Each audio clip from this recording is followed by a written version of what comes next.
Okay, so now let's look at some specific strategies, and I'm going to use this really amazing book, great for reluctant readers or readers who are struggling to just get through a book.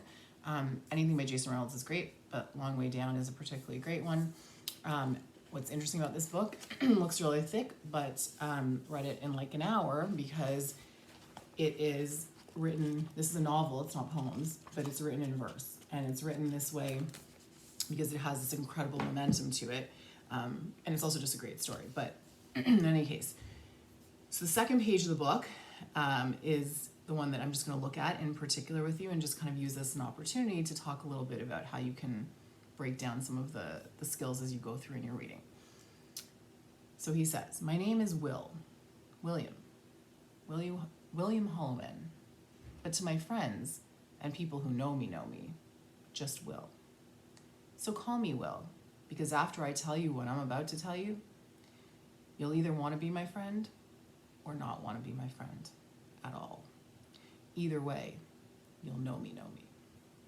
Okay, so super simple on the surface, but I just wanted to, because it's so simple, I mean, there are very actually profound and beautiful and metaphoric parts of this, but like I actually wanted to deliberately choose something that looks on the surface like literally nothing, to show you how much you could pull out of it if you wanted to, and also teach students how to kind of delve in a little bit beneath the surface. And I think it helps sometimes with those students. Sometimes you want to give them that momentum of just read, just plow ahead, just get into a book. And then not that you would want to do what I'm about to do with every page of this book, you would not, but just to show you what is possible on every page, and then you can be selective about moments where you'd want to use these different skills. So from the beginning, right, we have this interesting thing about how he shares. So we're looking for ideas. So he's sharing his identity with the reader from the start.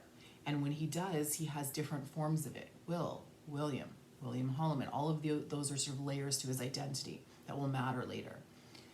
And also we can do a practice on close reading where it's like, oh, when you say out loud the word hollow man, it sounds like hollow man.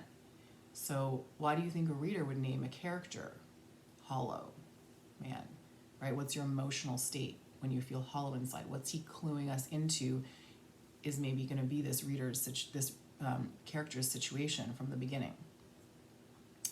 And then we have to do a little bit of decoding, right? He says, but to my friends and people who know me.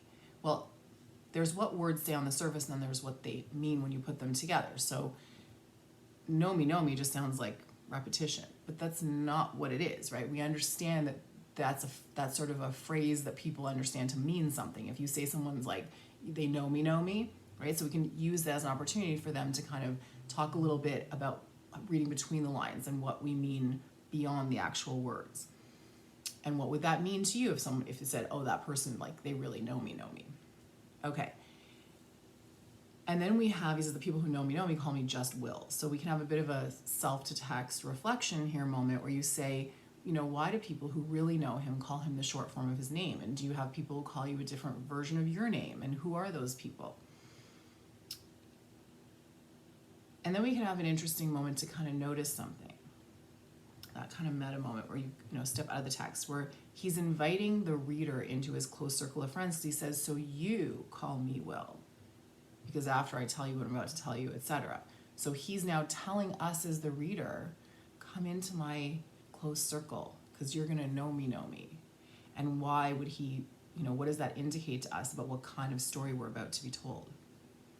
And then we can have a prediction moment, right? He says after he tells us the story, we might not want to be his friend. But either way, we're going to know him. So now we can kind of predict, like, what do you think? What kind of things might he tell us that might make us not want to be his friend, right? Or what kind of things would mean that you really know someone? What kind of things might he reveal? And then we have kind of an analyze and extend where he says, right, but either way, you'll know me. Like, if it's a bad secret, why do you think he wants to share it with us then? And can you relate to the idea of having something that's really hard to share, but at the same time, you really want to get it off your chest? Again, sort of investing in sort of the humanity of the character and using that as an opportunity to analyze and extend. So there is, obviously a lot that can be pulled out of a single page.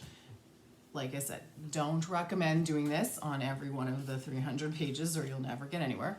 But choose your moments and just know that there are, at any given moment, there are times to decode, and there are times to predict, and there are times to do close readings, and there are times to think about the character, and there are times to, notice a small detail.